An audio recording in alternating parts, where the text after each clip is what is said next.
할렐루야. 오늘 주일 예배에 참석하신 여러분 모두를 축복하며 환영합니다. 이 시간 다 같이 주님께 기도드리며 예배에 나아가도록 하겠습니다. 다 같이 기도하시겠습니다. 새 노래로 여호와께 노래하라.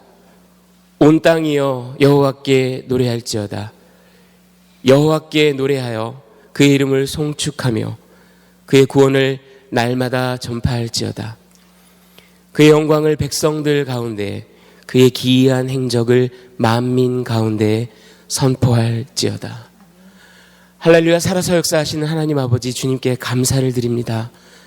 어려운 상황이지만 주님을 높여드리며 어떤 상황 속에서도 주의 얼굴을 바라보기를 소원하는 주의 귀한 백성들이 주님께 예배로 나아가오니 하나님 이 예배를 기뻐 받으시고 주님의 놀라운 권능과 은혜를 우리 가운데 베풀어 주시기를 간절히 기도합니다. 예배를 온전히 주님께 의탁합니다. 감사를 드리며 귀하신 우리 주 예수 그리스도의 이름으로 기도합니다. 아멘. 네, 여러분 다 자리에서 일어나셔서요, 우리 함께 주님께 예배 드리기를 원합니다. 완전하신 우리 하나님을 높여드리기 원합니다.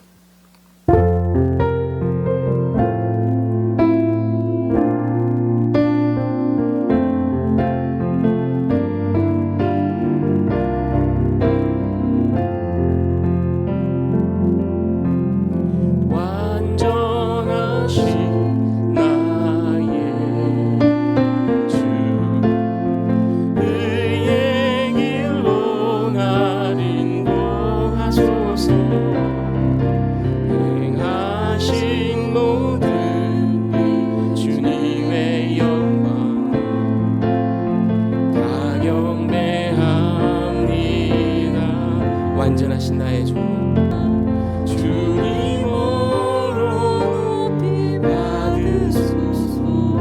완전하신 나의 주, 완전하신 나의 주, 완전하신 나의 주. 그의 길로 날 인도하소서. 행하신 모든 주님의 영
주의 발에 그 크신 발에 안기세 주의 발에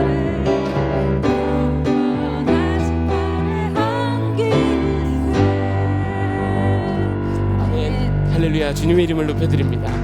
아멘. 다 자리에 앉으셔서 계속해서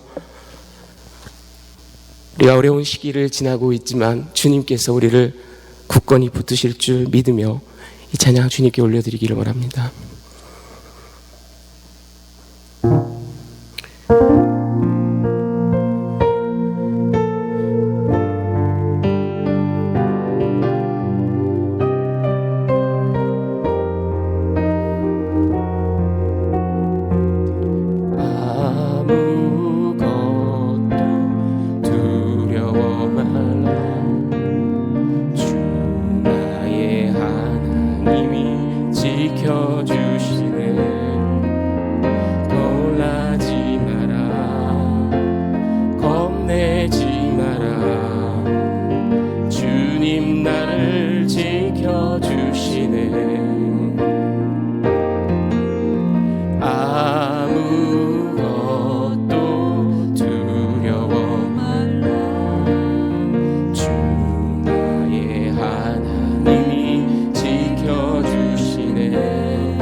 내 맘이 힘에 겨워 지칠지라도 주님 나를 지켜주시네.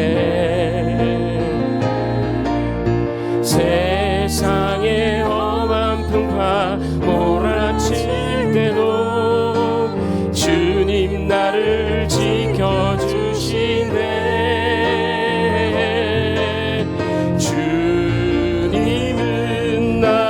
산소 주님은 나의 요새 주님은 나의 소망 나의 힘이 되신 여호와.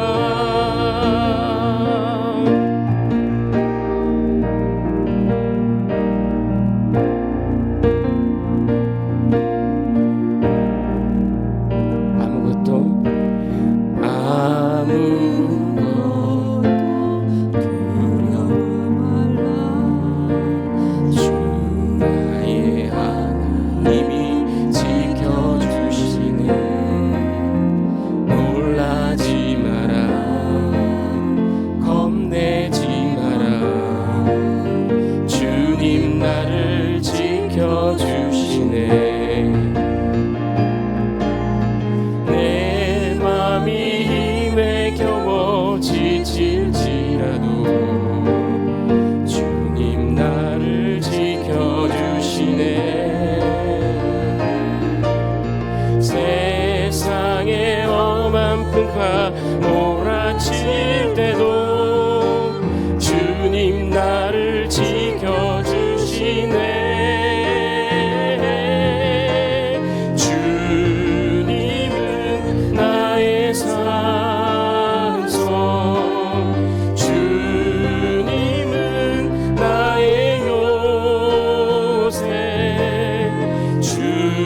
주님은 나의 소망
같이 기도하기를 원합니다.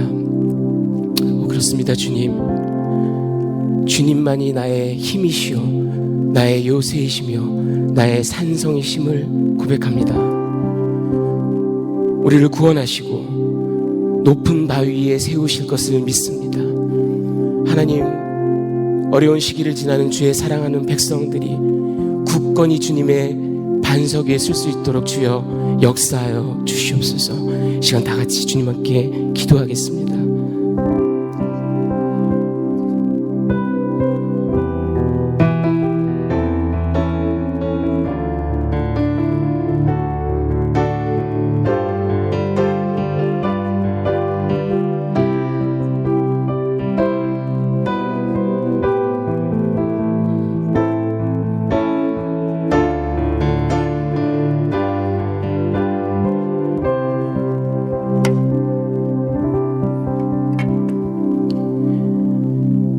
그렇습니다. 주님, 하나님께서 이 땅을 굽어보시고 병들어 신음하는 이 땅을 속히 치유하시기를 간절히 기도합니다. 하나님, 주의 사랑하는 백성들이 낙심하지 말고 온전히 하나님을 찾으며 하나님 앞에 더 가까이 나가는 그런 시간이 될 수 있도록 하나님 우리를 인도하여 주시옵소서. 어떤 상황 속에서도 주께 예배합니다. 주여 이 예배를 기뻐 받아 주시옵소서.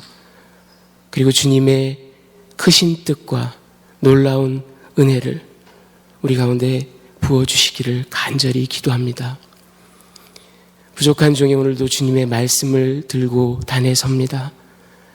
하나님께서 모든 허물을 가리워 주시고 온전히 주님의 뜻만이 대언되는 그런 말씀의 시간이 되게 하여 주시옵소서.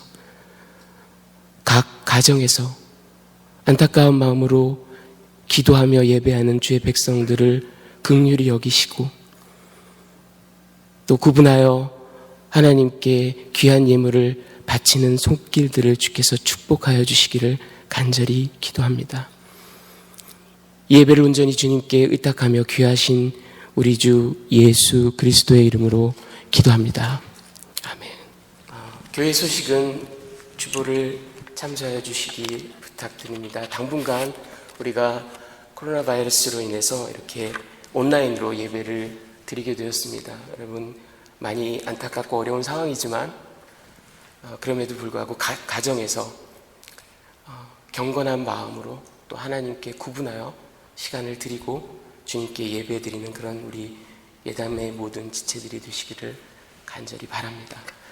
자, 오늘 함께 나누실 하나님의 말씀은 창세기 11장 27절에서 12장 9절까지입니다. 오늘부터 창세기 아브라함 편 시작을 하는데요. 오늘은 창세기 11장 27절에서 12장 9절까지 말씀을 같이 나누기를 원합니다. 특별히 오늘은 본문이 기니까 12장 1절에서 4절까지만 함께 합독하도록 하겠습니다. 우리 몸이 불편치 않으신 분들은 자리에서 일어서 주시기 바랍니다. 12장 1절에서 4절까지 저와 여러분이 한 목소리로 합독하겠습니다. 여호와께서 시작. 여호와께서 아브라함에게 이르시되 너는 너의 고향과 친척과 아버지의 집을 떠나 내가 내게 보여줄 땅으로 가라. 내가 너로 큰 민족을 이루고 내게 복을 주어 내 이름을 창대하게 하리니 너는 복이 될지라. 너를 축복하는 자에게는 내가 복을 내리고 너를 저주하는 자에게는 내가 저주하리니 땅의 모든 족속이 너로 말미암아 복을 얻을 것이라 하신지라. 이에 아브라함이 여호와의 말씀을 따라갔고 롯도 그와 함께 갔으며 아브라함이 하란을 떠날 때에 75세였더라. 아멘. 네, 자리에 앉아주시기 바랍니다. 자, 오늘 말씀은 어둠이 세상을 덮고 있을 때 한 줄기 빛이라는 제목으로 말씀을 나누기를 원합니다. 지금 보시는 저 사진은 네팔의 전경입니다. 뒤로 아주 멋진 웅장한 산의 모습이 보이고요. 그리고 촌락들이 이렇게 모여 있죠. 자, 오늘 처음 이야기를 하나 소개해드리고 말씀을 시작할까 합니다. 1952년에 그 미국의 US Public Health Service 소속의 의사인 닥터 조지 무어라는 분이 네팔로 파견이 됐습니다. 1952년.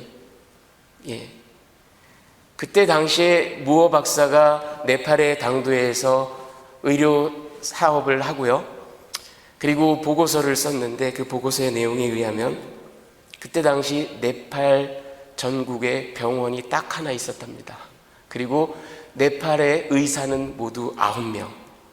그런데 이 의사들은 전부 다 왕족과 특권, 아주 소수의 특권 계층만을 진료하는 그런 의사들이었습니다. 98%나 되는 나머지 백성들은, 나머지 국민들은 그들이 한 900만 정도 됐다고 합니다.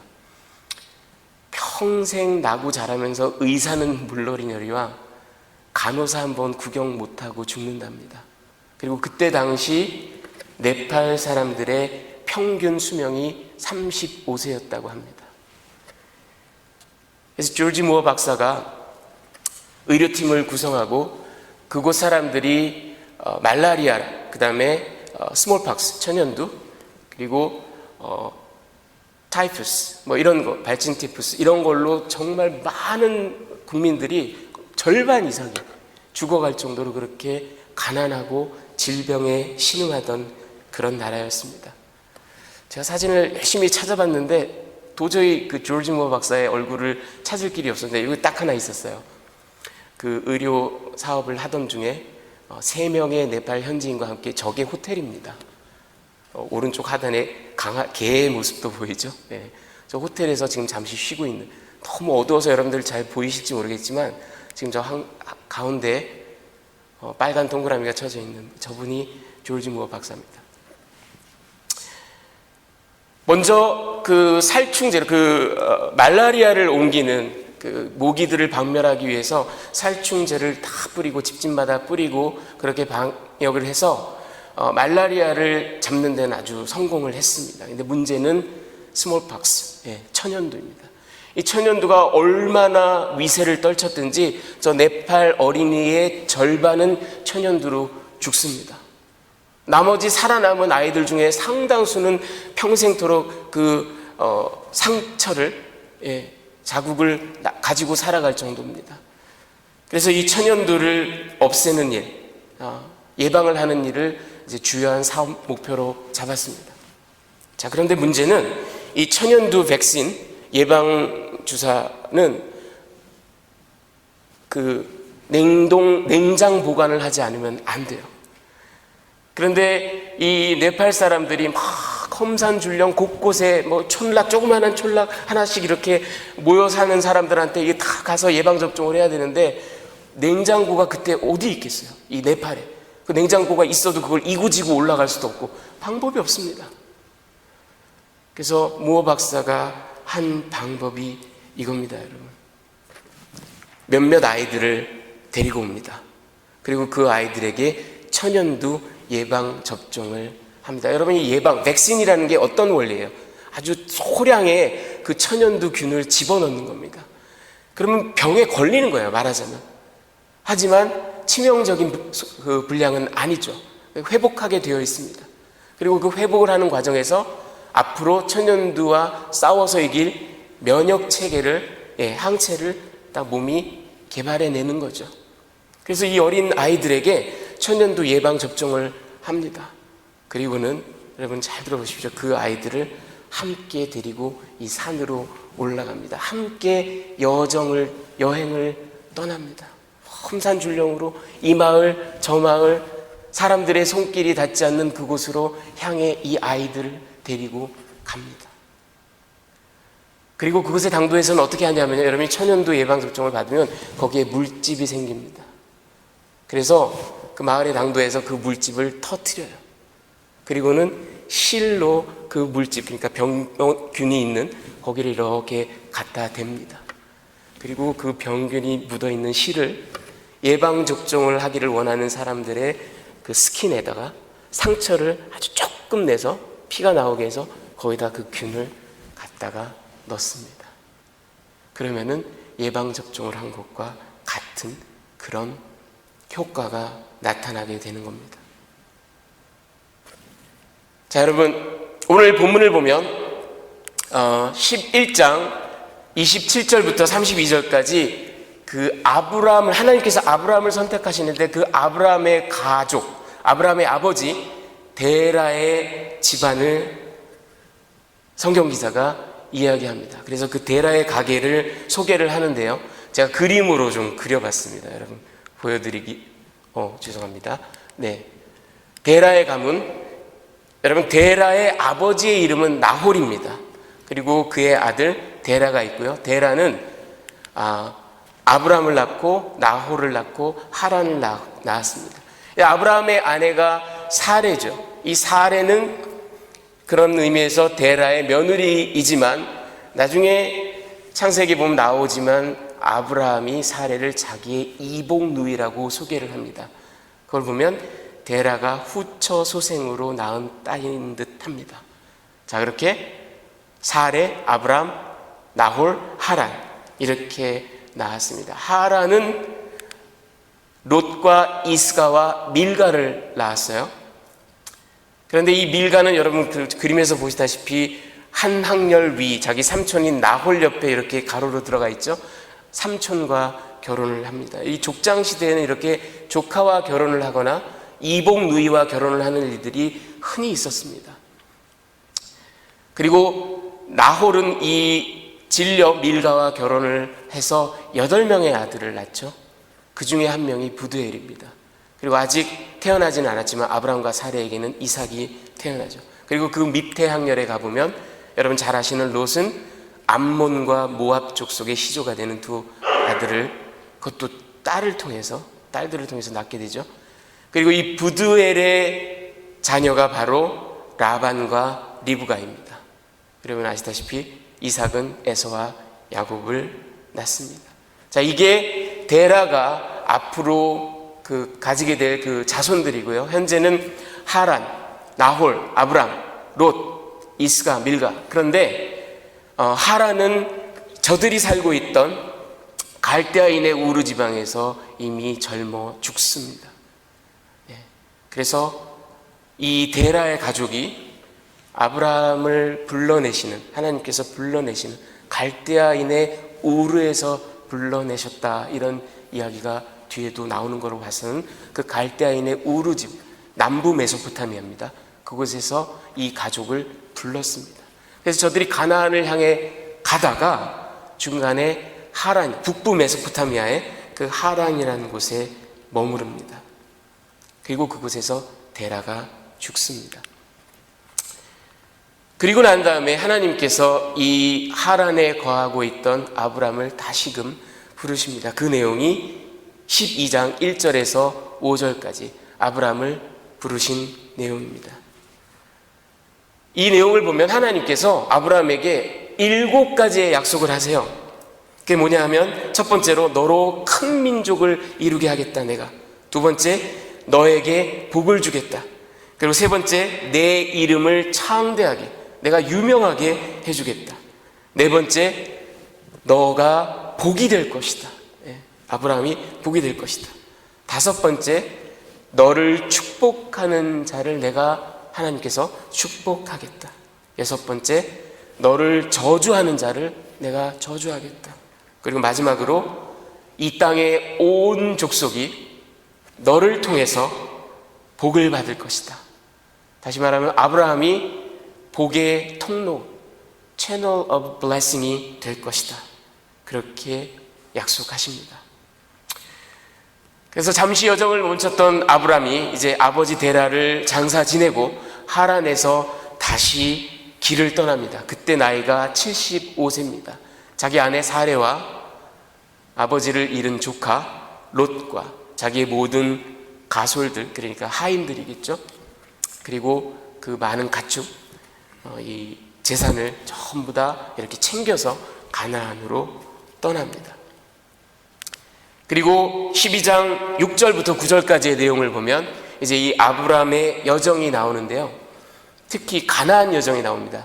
그 전에 제가 잠깐 이 지도를 보여드릴 텐데 지금 첫 번째 나오는 동그라미가 갈대아인의 우르, 여러분 비옥한 초승달 모양이라는 이렇게 원의 윗부분처럼 이렇게 그 예루살렘에 있는 이 가나안 팔레스타인 땅에서 북부 메소포타미아를 거쳐서 남부 메소포타미아로, 그래서 티그리스와 유프라테스 강이 만나는 그 하류 지점까지, 그리고 그 강은 페르시아만으로 이렇게 흐르죠. 그 끝부분, 남쪽 끝부분에 있는 이곳이 바로 갈대아인의 우르라는 곳입니다. 여기에서 길을 떠난 거예요. 그런데 중간쯤이 되는 두 번째 원이 올라간 여기가 바로 하란입니다. 여기가 북부 메소포타미아. 여러분, 이 우르에서 하란까지만도 거리가 무려 700마일 정도 됩니다. 그래서 이곳에서 머물렀다가 아버지 데라가 죽고 장사 지내고, 그리고 이제 다음 올라가는 곳이 가나안입니다. 여기까지. 하란에서 가나안까지만도 약 500마일 정도 됩니다. 그러니까 총 여정이 무려 1200마일 그 정도 됩니다. 그렇게 해서 가나안 땅으로 들어가죠. 이번에 가나안 땅에 들어가서는 지금 제일 먼저 올라가는 곳이 세겜입니다. 이제 아브라함이 세겜으로 갑니다. 세겜의 모래 상수리 나무라는 곳에 딱 장막을 칩니다. 여기는 예루살렘 북쪽 한 35마일 정도에 있고요. 그 그리심산과 에발산 사이에 있습니다. 그런데 여기에서 하나님께서 아브라함에게 나타나십니다. 그리고 이거는 그냥 꿈도 아니고요, 환상도 아니고 어떤 음성을 듣는 것도 아니에요. Theophany, 하나님이 나타나십니다. 하나님이 나타나셔서 아브라함에게 다시금 약속하십니다. 네가 이제 이 세겜 땅, 이 가나안 땅에 들어왔는데 네가 밟고 서 있는 이 땅을 너의 자손에게 내가 주겠다. 그렇게 약속하십니다. 그러자 아브라함이 그곳에 제단을 쌓습니다. 그리고 하나님을 예배합니다. 그리고는 아브라함이 그 여정을 멈춘 게 아니에요. 또 남쪽으로 또 내려갑니다. 여기가 바로 베델과 아이라는 성이 있는 그 사이, 베델과 아이 사이에 또다시 장막을 칩니다. 여러분, 이 베델이라는 곳은 역시 세겜 남쪽으로 한 21마일 정도, 예루살렘 북쪽으로는 10마일 정도 되는 곳입니다. 이곳에서 제단을 쌓고 하나님을 예배하고, 그리고 성경 기자가 뭐라고 얘기하냐면 하나님의 이름을 불렀더라. 하나님을 경배한 겁니다. 자, 그리고는 또 거기서 여정을 멈춘 것이 아니라 더 남쪽으로 남하합니다. 그래서 지금 이제 마지막으로 올라가는 거, 여기가 네게브라는 곳인데, 네게브라는 말은 dry land, 마른 땅, 그런 뜻이에요. 브엘세바 그 밑에 유역이 아주 간조한 땅입니다. 이곳까지 내려옵니다. 흥미로운 점은 바로 저 여정이 나중에 그 아브라함의 손자 야곱이 에서를 피해서 하란으로 도망갔다가 다시 가나안으로 들어왔을 때 여정입니다. 세겜, 베델, 네게브. 뿐만 아니라 그보다 또 오랜 시간이 지나서 이스라엘 백성이 40년 광야 생활을 마치고 여호수아와 더불어 가나안 땅을 점령할 때의 행로가 바로 세겜, 베델, 네게브입니다. 자, 여러분, 오늘 이 본문의 내용 11장 27절부터 12장 9절까지의 내용을 가지고 제가 여러분들께 세 가지 메시지를 나눠드리기를 원합니다. 그 첫 번째는 이겁니다. 칠흑 같은 어둠이 있습니다. 그런데 그때가 바로 하나님이 구원의 역사를 시작하실 때입니다. 여러분, 이 이야기가 펼쳐지는 11장, 12장, 그런데 그 전에 창세기 어떤 이야기가 있죠? 6장부터 9장까지 그 노아의 홍수, 그래서 하나님께서 정말 패역하고 음란하고 도덕적으로 타락한 그 인간들을 홍수로 이렇게 심판하시는 이야기가 나옵니다. 그걸로 끝나는 게 아니에요. 지금 아브라함의 기사가 시작되는 11장 후반부터 시작되는데 그 바로 직전인 11장에는 또 어떤 이야기가 나옵니까? 사람들이 동방으로 이주하다가 시날 땅에서 야, 이러지 말고 우리가 큰 성을 만들고 탑을 쌓자. 그래서 하늘에 오르자. 하나님께 올라가자. 우리의 이름을 유명하게 하자. 그 패역함에 하나님께서 저들을 징계하십니다. 저들의 언어를 흩어버리십니다. 그리고 저들을 사방으로 각 민족으로 흩어버리시는 그런 이야기들이 지금 여러분 아브라함을 하나님께서 부르시는데 그때의 세계, 정말 칠흑 같은 어둠, 죄악이 관영하는 시대, 사람들이 도덕이 타락하고 하나님을 만홀히 여기고 정말 제 멋대로 사는, 도저히 두고 볼 수가 없는 그런 어둡고 캄캄한 시대를 살고 있습니다. 그때 하나님께서 아브라함을, 그의 가문 데라를 선택하십니다. 그런데 여러분, 아브라함이, 아니 데라 가문이 선택받을 만한 건덕지가 있어서, 의로움이 있어서, 저들이 탁월해서 하나님이 선택하신 게 아니에요.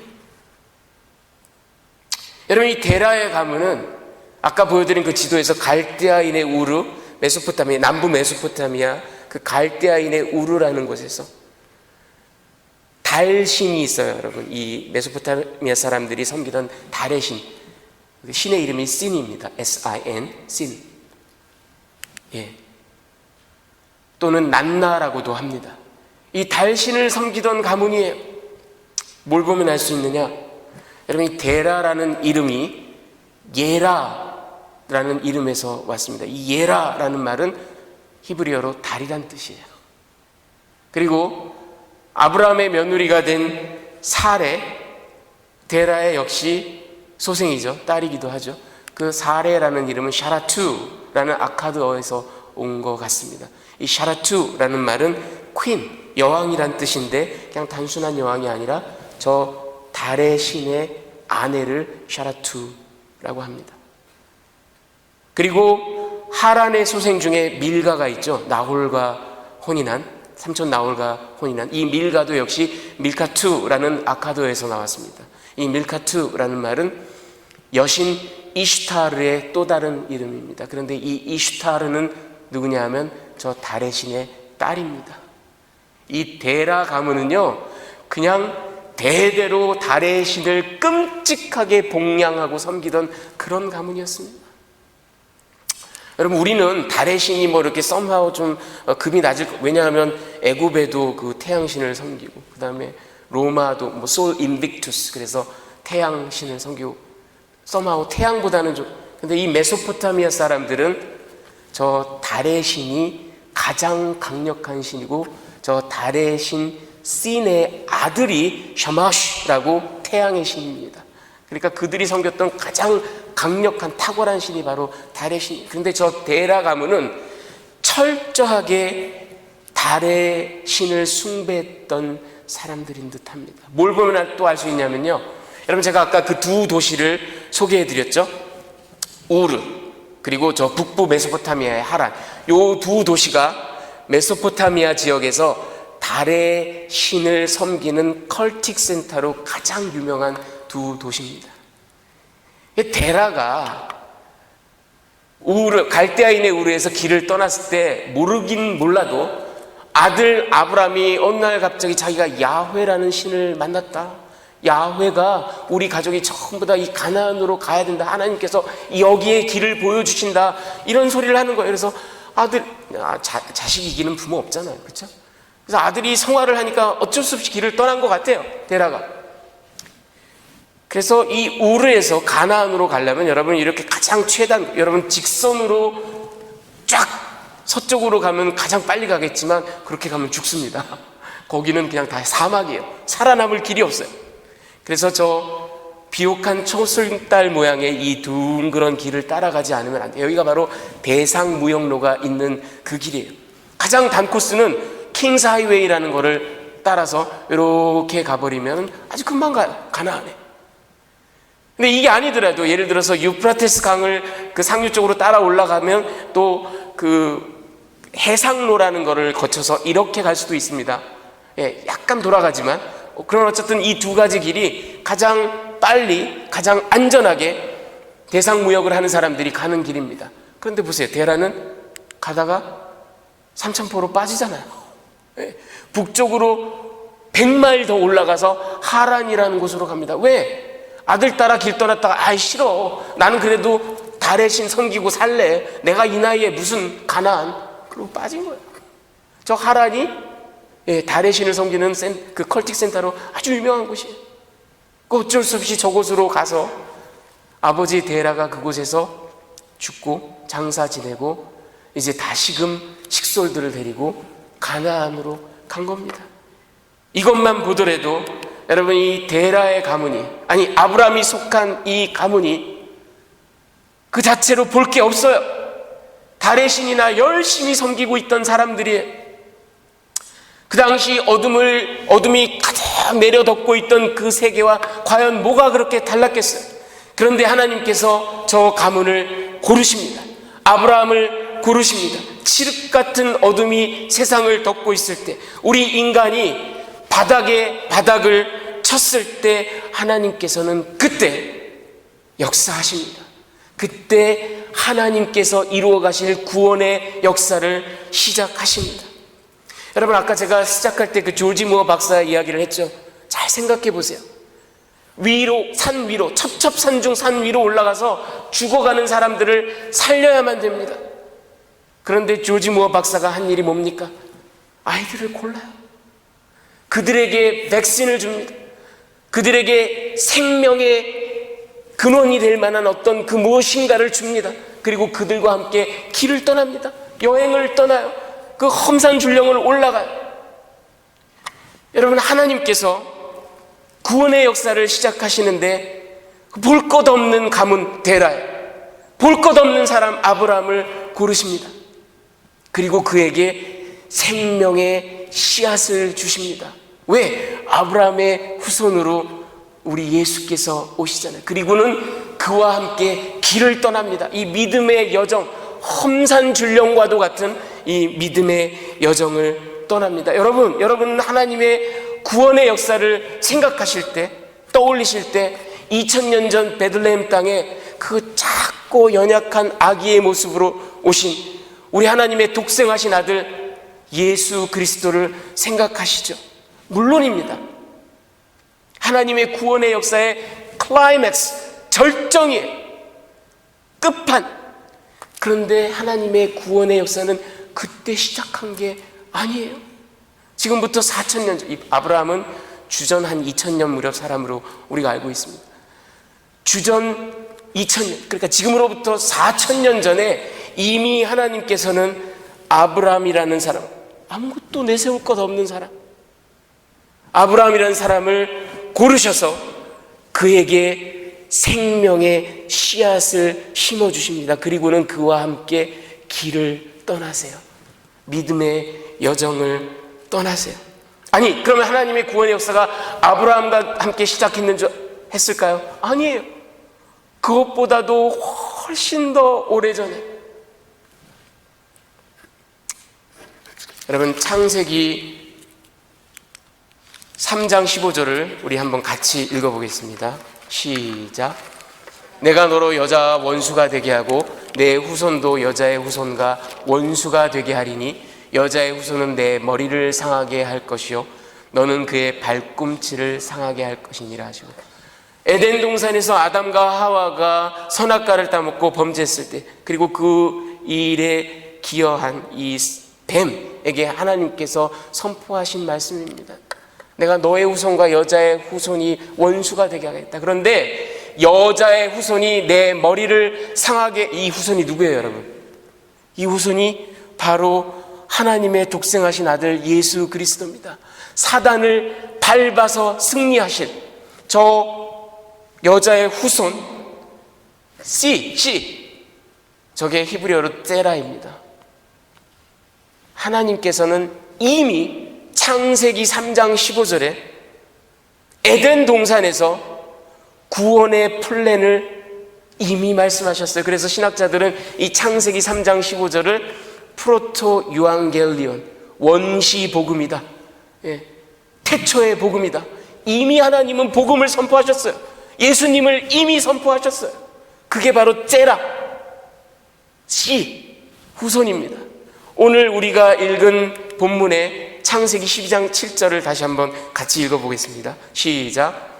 여호와께서 아브라함에게 나타나 이르시되 내가 이 땅을 내 자손에게 주리라 하신지라.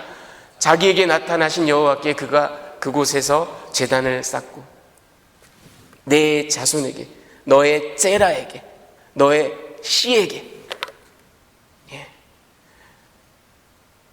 여러분, 2000년 세월이 흘러서 사도 바울이 갈라디아서 3장 16절에 뭐라고 했는지 아십니까? 우리 같이 한번 읽어보겠습니다. 시작.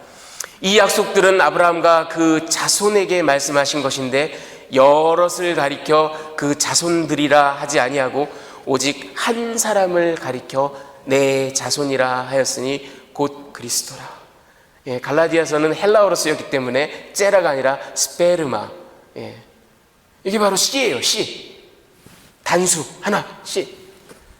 여러분, 이 그림이 보이세요? 하나님께서는 베들레헴에 오신 하나님의 아들 아브라함의 씨 예수 그리스도를 통해서 구원의 절정을 이루셨는데 이미 그보다 2000년 전에 아브라함을 선택해서 그와 믿음의 여정을 떠나실 때 너에게 씨를 주겠다.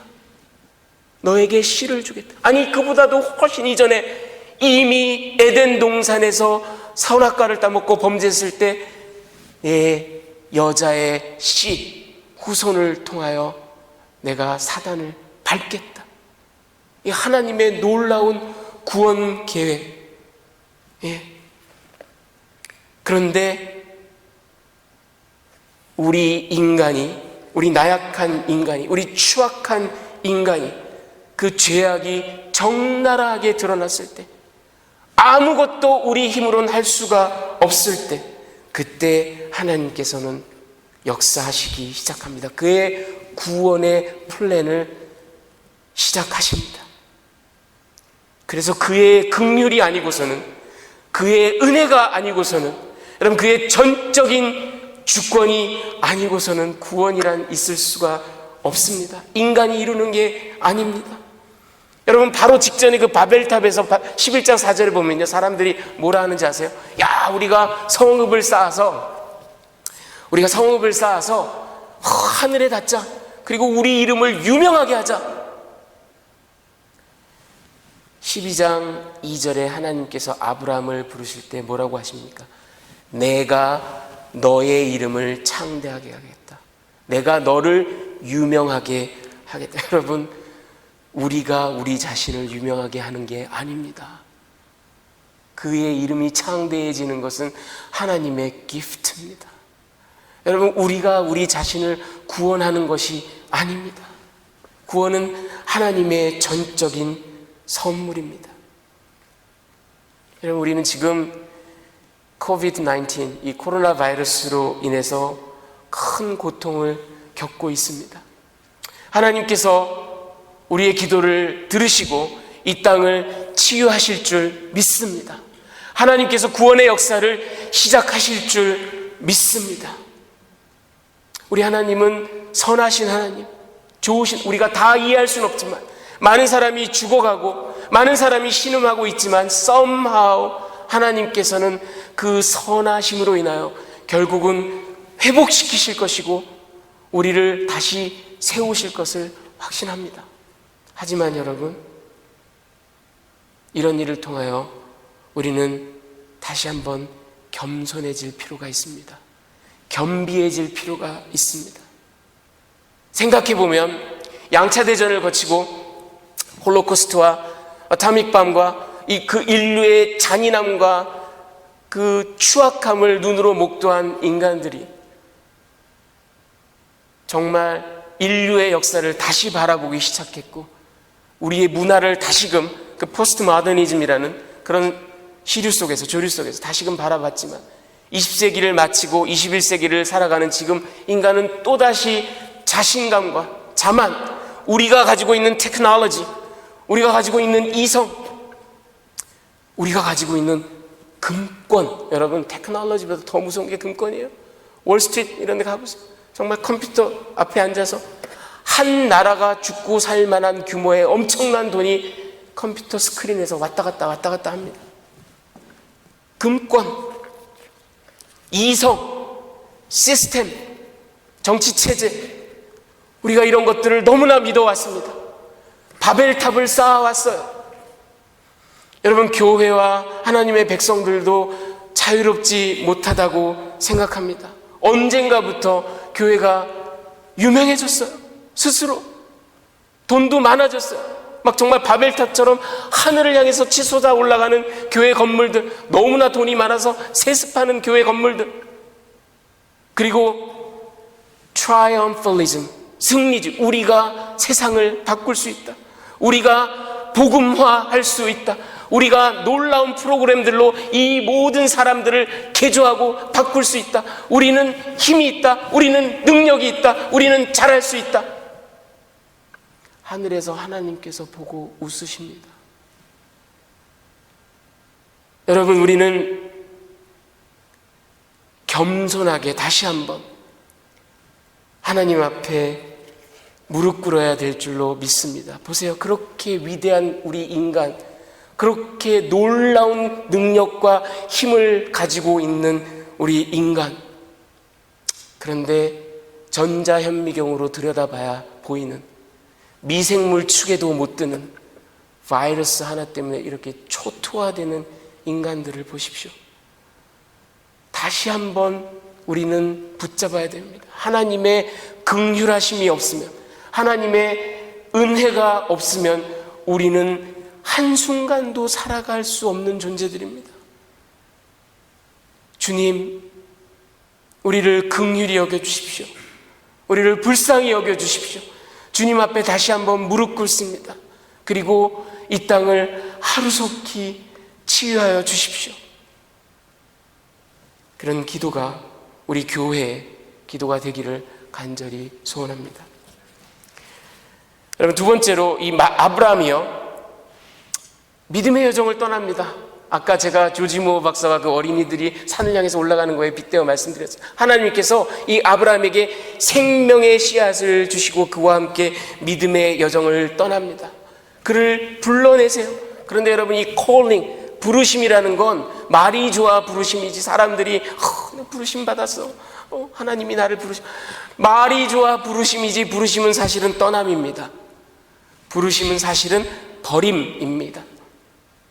본토, 옛날 개혁성경에 보면 본토 친척 아비의 집을 떠나, 여러분, 이 고대 4000년 전 고대인에게 본토 친척 아비의 집을 떠나 1200마일 지나서 피부치 하나도 없고 문화도 모르고 아무것도 모르는 그 땅에 가서 살라라는 건, 에트랑제로, 이방인으로 살아가라는 건, 내가 가지고 있는 안락함, 안전함, 성공의 기반, 사법적인 보호, 문화적인 친숙함, 미래의 기반, 깡그리 버리라는 이야기입니다.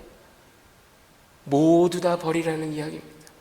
어마무시한 요청입니다. 여러분, 아브라함이 이 믿음의 여정을 떠나기 위해서는 첫 번째로 이 엄청난 요청에 순종해야만 합니다. 다 버려야 돼요. 다 버려야만 가능한 일입니다. 어디 아브라함이 갖고 있었던 장애가 그거 하나뿐이었겠어요? 두 번째로는 너로 큰 민족을 이루겠다 하시는데 그때 나이가 75세예요. 아내 사레는 65세예요. 그 몸이 더 이상 생식적인 기능을 할 수 없는 나이에요. 그런데 somehow 하나님께서 이 생식적인, 생물학적인 현상을 극복하실 수 있다라는 믿음을 갖지 않으면 떠날 수 없는 길이에요. 그리고 뿐만 아니라 어디 그뿐이었겠어요? 세 번째로, 어떻게 버리고 믿음을 가지고 떠났다 할지라도 1200마일 가서 그곳에 도달했을 때, 여러분, 가나안 땅에 이미 가나안 족속들이 판을 벌려놓고 살고 있어요. 떵떵거리고 살고 있어요. 근데 그 땅을 내 후손에게 주겠다고? 이게 될 법이나 한 얘기냐고.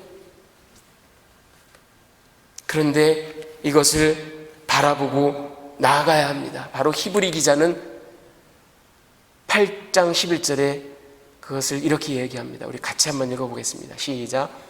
믿음으로 아브라함은 부르심을 받았을 때 순종하여 장래의 유업으로 받을 땅에 나아갈새 갈 바를 알지 못하고 나아갔습니다. 저 갈 바를 알지 못하고 나갔다는 게 바로 그겁니다.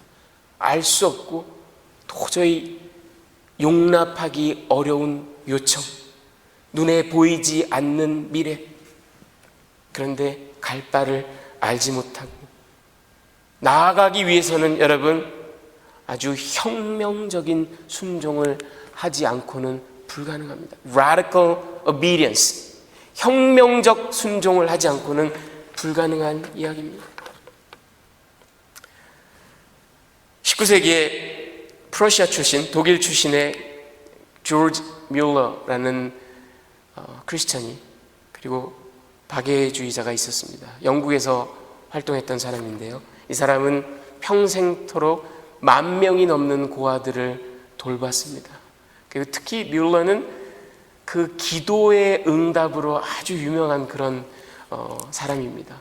하나님께 많은 기도를 올려드렸고, 그리고 그 기도가 어떻게 응답받았는지를 이렇게 세세하게 우리에게 알려준 그런 사람입니다. 이 조지 뮬러가 이런 이야기를 했습니다. 믿음이란 가능성의 영역에서 작용하는 것이 아니다. 인간적 가능성의 세계에서 역사한다면 거기에 과연 무슨 하나님의 영광이 있겠는가?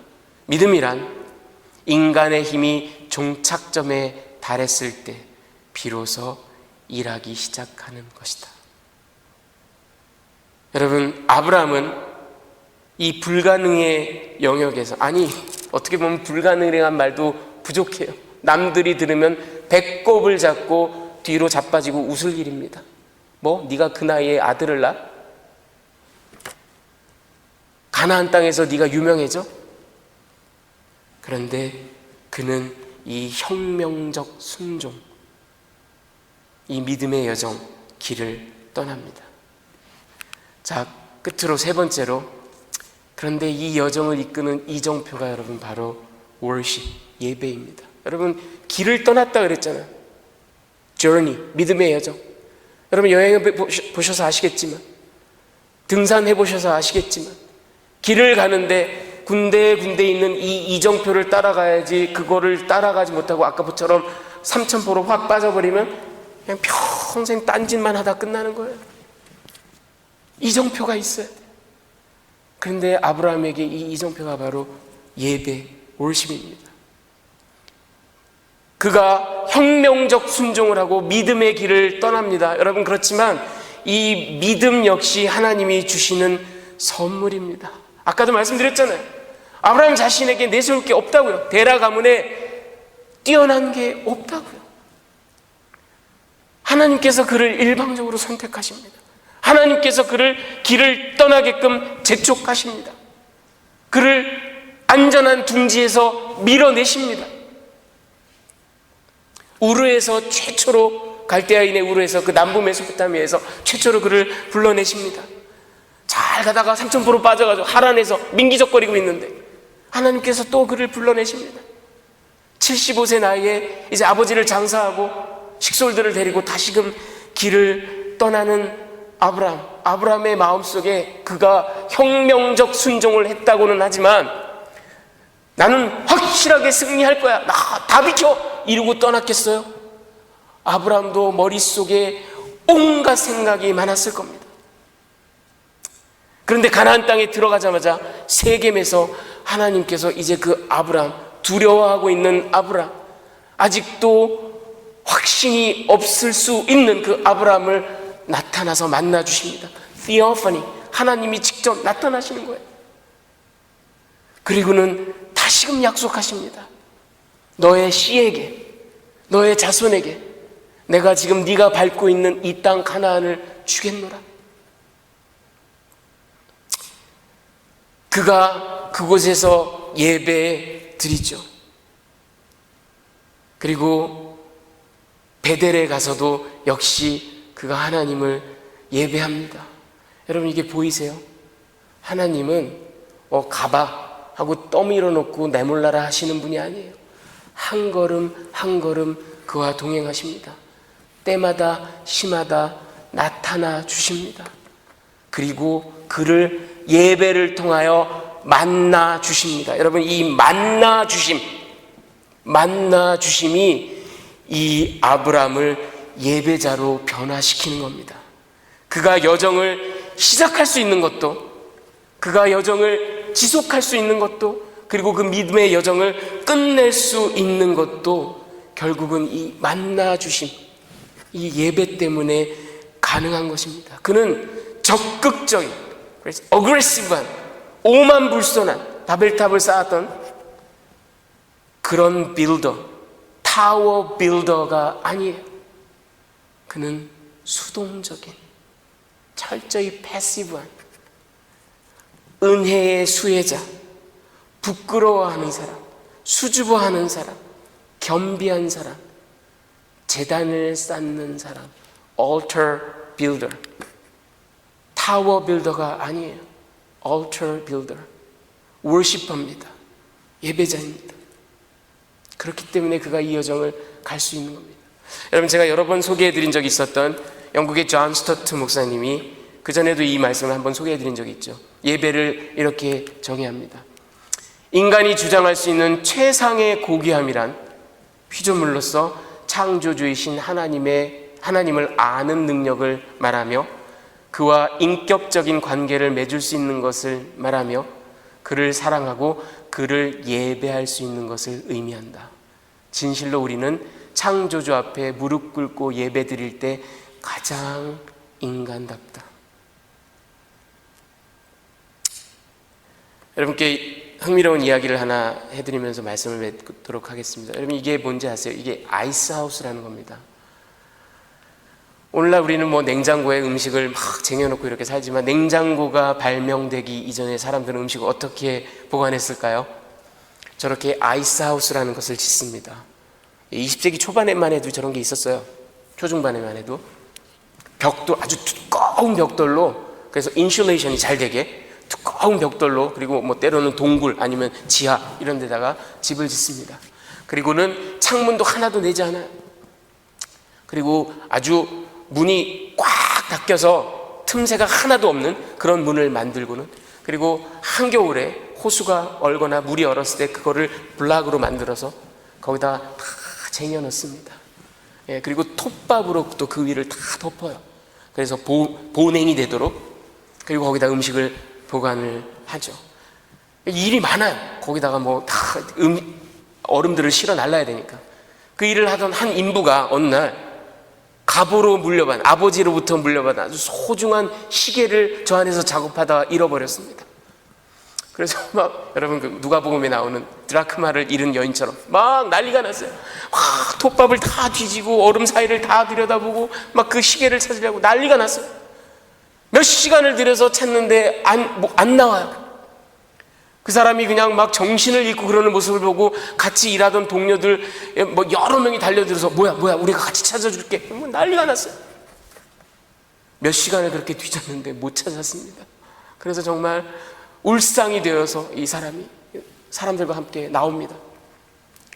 그 모습을 보던 한 어린 소년이, 거기서 일하는 사람들 밥도 날라주고 하는 그런 소년이 있었겠죠.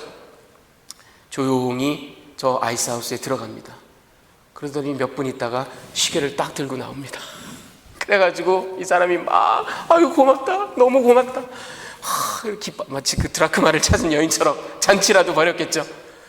근데 궁금합니다.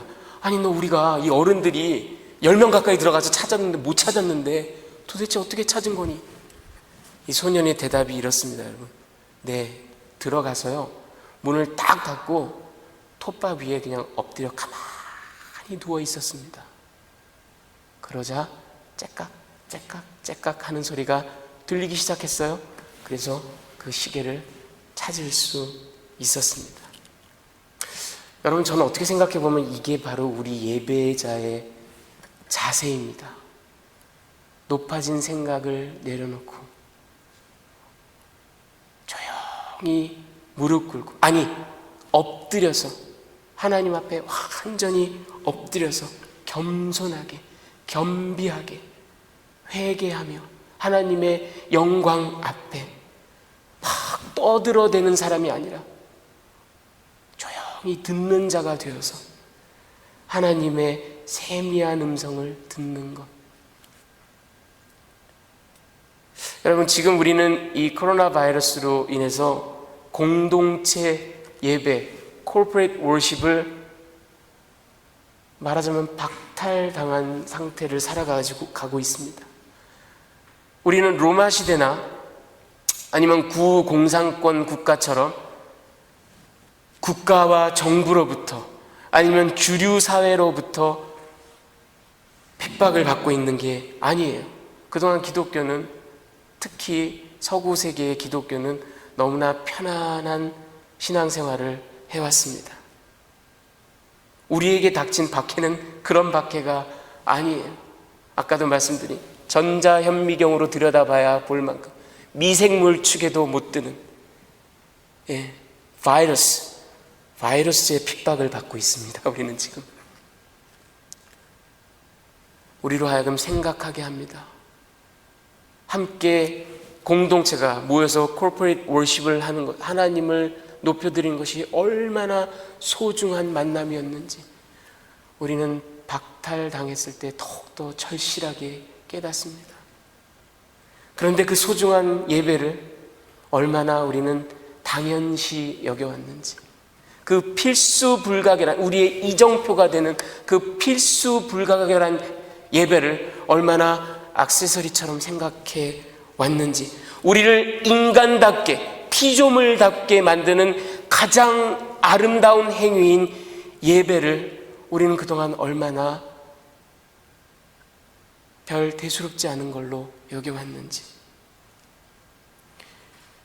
이 믿음의 길을 떠나는 아브라함이 가는 곳마다 제단을 쌓고 하나님을 예배함으로 그 내세울 것 없는 아무것도 아니었던 아브라함이 위대한 믿음의 조상으로 세워져 나가는 그 여정, 그가 그 예배를 통해서 하나님을 만남으로 굳건해지고 튼튼해지는 그 모습. 여러분, 우리 오늘을 살아가는 우리 성도 여러분들, 우리도 다시 한번 그 우리의 믿음의 여정, 그 이정표가 되는 예배를 소중히, 비록 각 가정에서 지금 어려운 상황에서 예배 드리고 있지만 하나님께서 우리를 긍휼히 여기시고 반드시 회복시키실 것을 믿고 그분의 임재 앞에 겸손하게 엎드려서 주의 음성을 들으며 주님을 높여드리며 우리가 다시 만나 예배하는 그날까지 각 가정에서 서 있는 자리에서 주님을 예배하는 여러분들을 통하여 이제 하나님께서 어둠이 세상을 완전히 덮고 있는 이 땅에 한 줄기 빛을 비추실 줄 믿습니다. 우리 같이 기도하시겠습니다. 할렐루야. 살아서 역사하시는 하나님 아버지, 주님께 감사를 드립니다.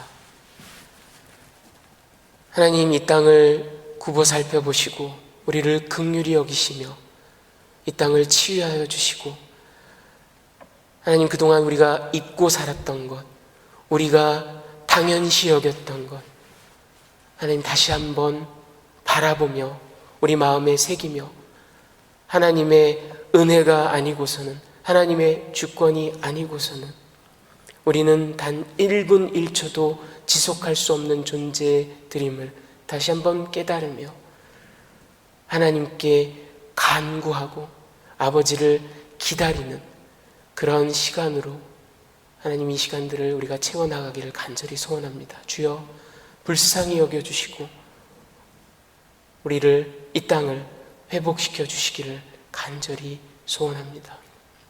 주께 감사를 드리며 귀하신 우리 주 예수 그리스도의 이름으로 기도합니다. 아멘. 다 자리에서 일어나셔서 우리 서 있는 그 자리에서 주님을 찬양하며 예배할 것을 결단하며 주님께 영광 돌려드리기를 원합니다.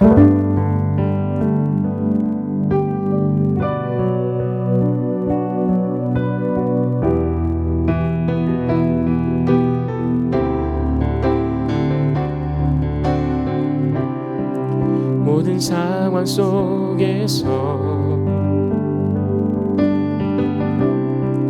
주를 찬양할지라.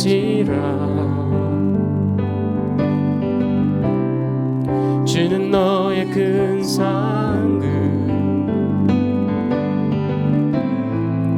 큰 도움이 주님이시라. 주의 얼굴 구할 때 주의 영을 부사 크신 사랑 안에서 주를 보게 하소서.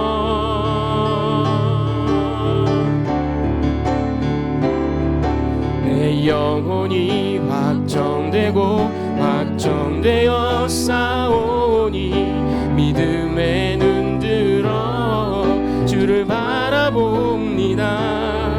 내 영혼이 확정되고 확정되어 싸우니 믿음의 눈 들어 주를 바라봅니다. 주를 찬양할 때 주의 나라 이미 임했네. 주의 영원한 나라 주 보게 하소서.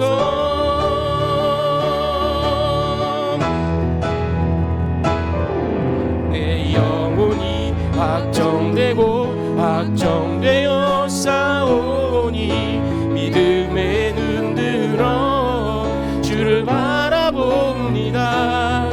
내 영혼이 확정되고 확정되어 싸우니 믿음의 눈 들어 주를 바라봄. 내 영혼이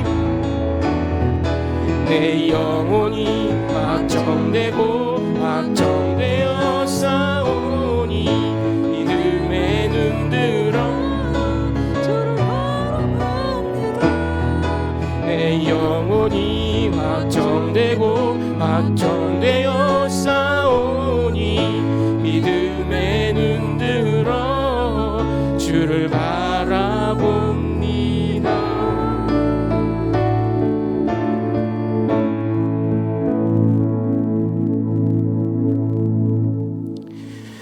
지금은 우리 주 예수 그리스도의 은혜와 하나님 아버지의 무한하신 사랑과 성령님의 감화, 감동, 교통, 충만하심이 믿음의 여정을 주님께 순종하며 주님께 예배드리며 이 믿음의 여정을 주님과 함께 나아갈 것을 결단하는 주의 귀한 백성들 머리 위에, 그 가정과 자녀와 직장과 사업장 위에 지금부터 영원까지 함께 계시기를 간절히 축원하옵나이다.